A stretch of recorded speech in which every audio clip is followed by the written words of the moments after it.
Hello, my darlings. This is Rex Regine, but you can call me Sir. I run the Tumblr blog Sir Approves. That's one word, no fucking hyphens, as previously mentioned. The first thing I want to address tonight, first of all, thank you very much for being here. So I guess the second thing that I want to address tonight is that I am currently on a block on Facebook. I'm not really sure why. I sent an email contesting it. 30 days. I will not be able to post to my page, my personal page, and I cannot use Facebook Messenger. Apparently something got tagged, flagged, marked, whatever they say, as nudity.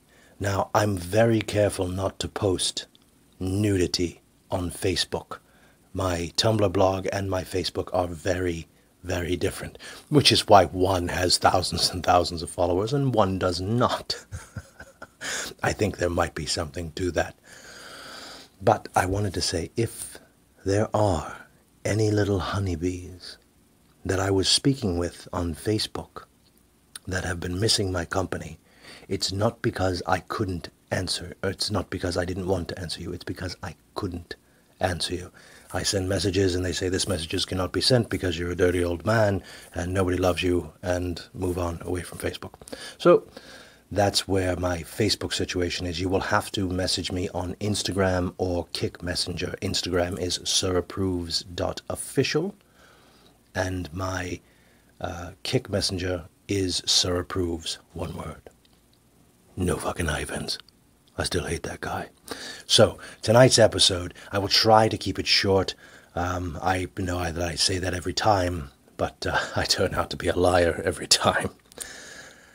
So, you want to be a dominant. This is one for the gentlemen. So gentlemen, ladies, of course, feel free to listen. You might learn something here. You might learn what your man is doing right. You might learn what he's doing wrong. You might learn a little bit more about how men think, what they're looking for, how they should behave. So please, gentlemen and ladies, grab a drink and settle in, because we have a lot to discuss. Let's dive right in. So you want to be a dom. The first question, it could be a whole show by itself, but I'll address this very quickly. The question, am I a dom, is a question that you know in your heart. You know it. If it's forced for you, then you're not a dom. You are role-playing, and that's fine.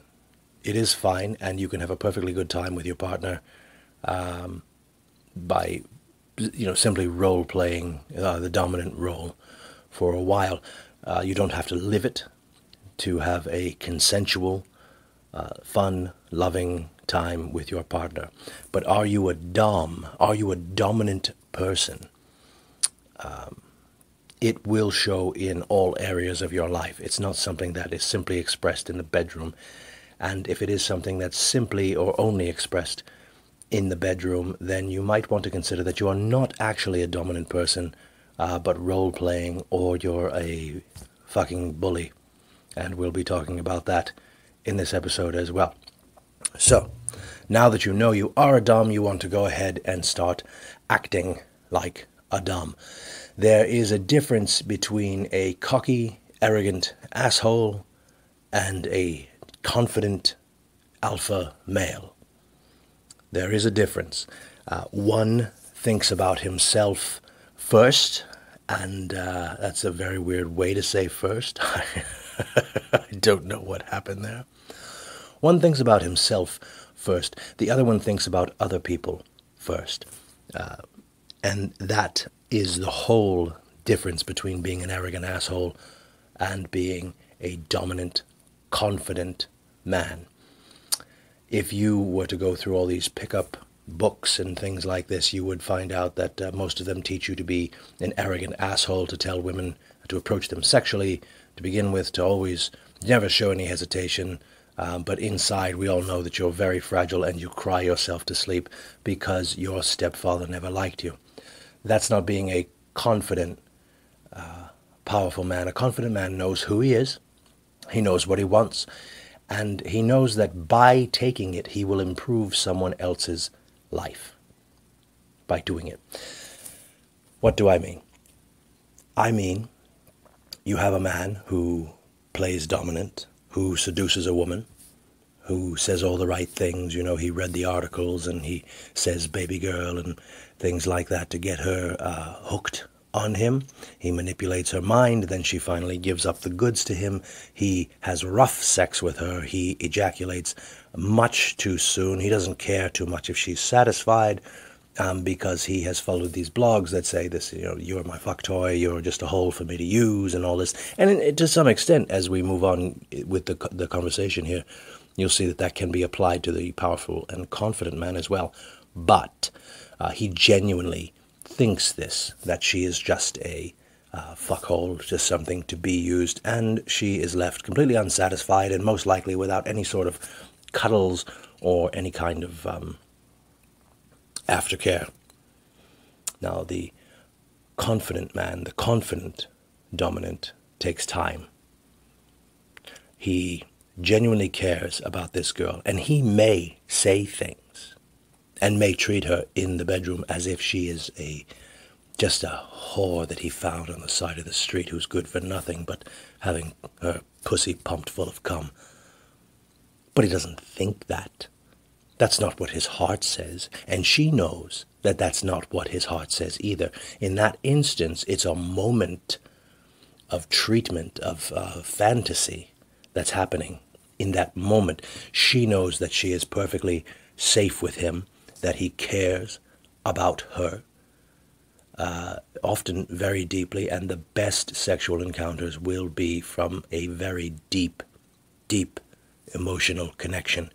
Not this one-night stand bullshit, this we're going to sign a contract, you're going to loan me your girl for the night, I'm going to loan you my girl for the night. It can be perfectly fun for some people, but I prefer a deep emotional connection.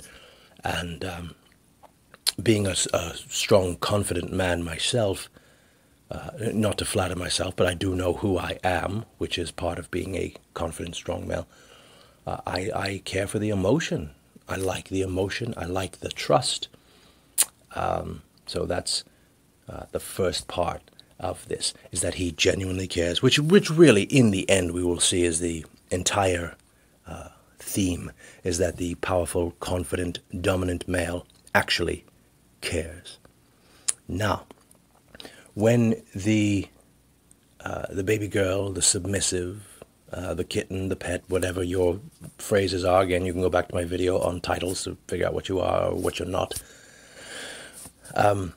When she misbehaves, when she does something that's bratty or doesn't follow the rules, or simple things. Let's say, for example, that every night you have a drink by your bed. This is her part of her job before a session is to have things prepared. And one of those things is to have a drink next to the bed. Now, this particular session, you walk in, she looks fantastic, but there is no drink on the side of the bed because she simply forgot. Now, the arrogant asshole is going to be genuinely angry with her. Real anger, as if she has wounded his ego. The confident dominant will say something like, "What's wrong in here, baby girl?" And she will look around with frightened eyes, and she'll see the empty nightstand, and she'll say, "Oh no, I forgot your drink." And he'll pull her hair back, have her lift her ass, and say, "That's right," and slap it hard with whatever implement he so chooses. And he'll say something to the effect of, "No, we shouldn't forget that drink, do we? Should we? We need to pay attention to the rules.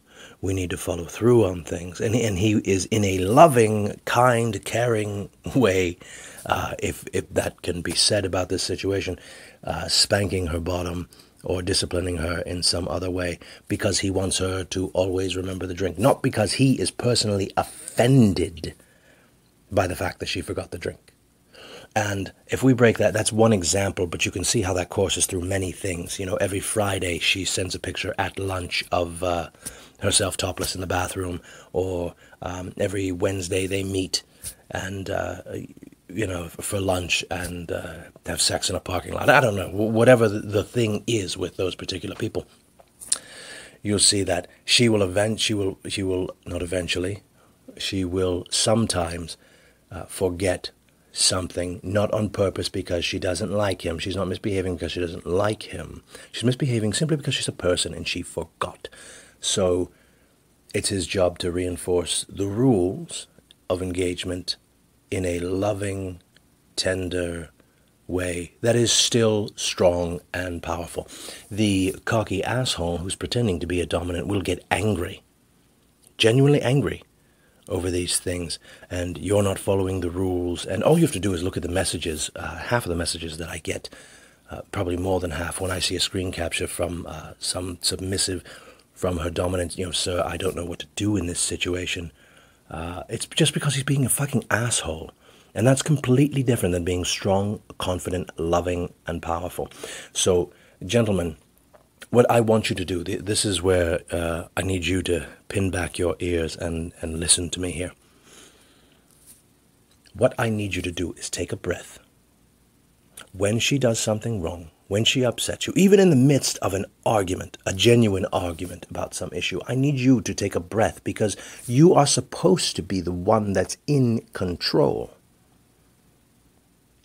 And if you are out of control, where does that leave her?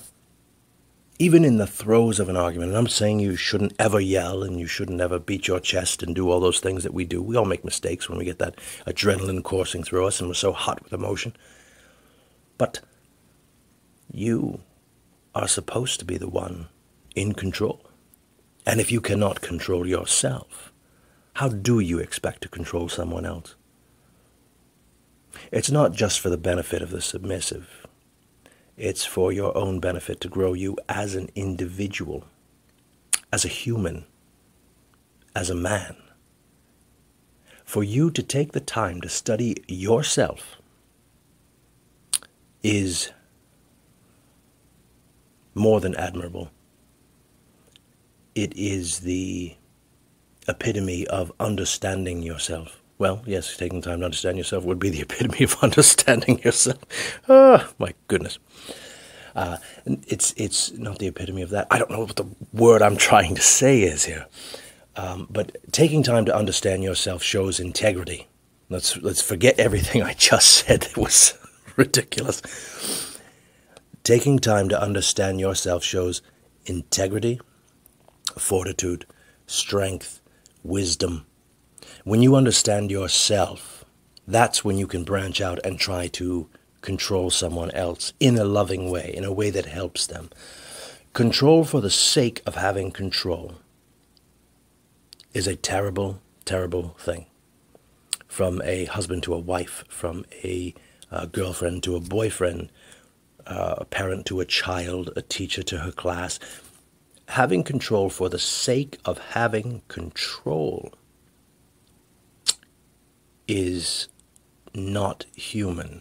It's part of the human condition, but it's something that we should work on ourselves and with other people to be removed from our society. That's a lot of the problem that we have in the world over. And when she goes to work, she has a boss, and that boss wants control for the sake of having control. He nitpicks everything she does just because he can, because he's the boss, or she's the boss, or whatever. And when she comes home to you, or she talks to you, even if it's long distance, when she is talking to you about her day, she needs you to be in control of her because you love her, because you know what's best for her. The boss doesn't know what's best for her. The boss is just controlling for the sake of control. It is your job as a strong, confident, dominant man who is taking care of her to give her harbor, safe harbor against the storm. Everything out there wants to control her. The police, the traffic lights, the grocery clerk, the little kid screaming at the diner, everything wants to control her. You need to step in and step up and control her because you love her and you want to make her better. She is to trust your control. If she cannot trust your control, you are doing something wrong. So having that control in the right way not only benefits you and her in your relationship, but it benefits everything around you.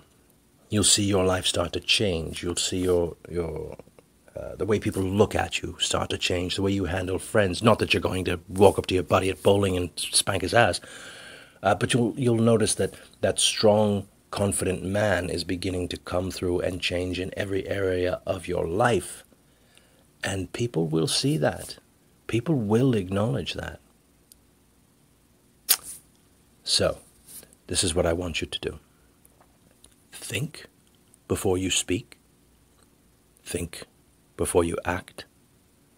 Think about her or him for all intents and purposes. There are many different sexual dynamics, and I don't know what yours is personally, but I don't want to limit this to exclusively the male-dominant, female-submissive. It could be male-dominant, male-submissive. It could be trans. It could be female-dominant to male-submissive. It doesn't matter. The application is the same. Know yourself. And with that knowledge, you can change your life and her life for the better. Do not be afraid to stop and think. If I send this text, am I going to look like a blazing asshole? Well, then maybe I should backtrack a little bit and write something different. If I scream at her, am I going to crush her little heart? Well, probably. Then maybe I shouldn't scream at her. Maybe I should treat her like the precious little thing that she is, because that's why she came to me in the first place. In short, gentlemen, stop being selfish assholes. Think of someone else before yourself, and you will find everything in your life going in a much better direction. Well, there you have a basic outline on how to be a good Dom. I hope you have all had a fantastic week and that you're going to enjoy your weekend. Or you might not even be listening to this on the weekend. Maybe you'll want to enjoy your Wednesday. Maybe you're listening to this on a Tuesday night. How about that? You'll see all of my contact information at the end of the show. You'll see a little blip. I beg your pardon. It is sirapproves.official on Instagram, sirapproves on Facebook, occasionally whenever I'm not blocked. Rex Regine, if you want to send me a friend request, I'd be happy to accept. My Kick Messenger is sirapproves, and my phone number is, you thought you were going to get it for a second, didn't you? Well, anyway, my wonderful ladies and gentlemen, that's all I have for you this week. I will try to do, I've had the idea of making little hump day episodes addressing some of the more humorous questions that I get. I do. It's not that they're funny. Every question is good in its own right. But some of them are a little, what the fuck? So let's address those. And I do have one more thing, and I know I'm taking up 20 minutes of your Friday night at this point, but I do have this one thing. When you look at my channel, you see the screen captures, you see those thumbnails that are applicable to the show. This is what I would like to do. I would like to have you, my listeners, my blog followers, my Facebook friends, contribute to those thumbnails. Now, that's a risky prospect, and I would never use anything that was not sent to me for that. So everyone settle down. But I would like to, ahead of time, post what the show is going to be about, and then let you come up with some neat little pictures of you. Of course, we can crop out the face. You can send me the full thing, and then we can throw ideas back and forth. But I would like to use my lovelies in the thumbnails. It doesn't have to even be provocative, but if I announce the topic ahead of time and we kicked around some ideas, I think it would be quite nice to see my girls up there in the thumbnails. So anyway, just an idea I'm kicking around. Please leave a comment, subscribe, like, tell everyone you fucking know to subscribe, because, we're going to keep this going, and it's just going to keep getting bigger. And now I've hit my 20-minute mark, which means you're all gone. All of my best and all of my love, sir.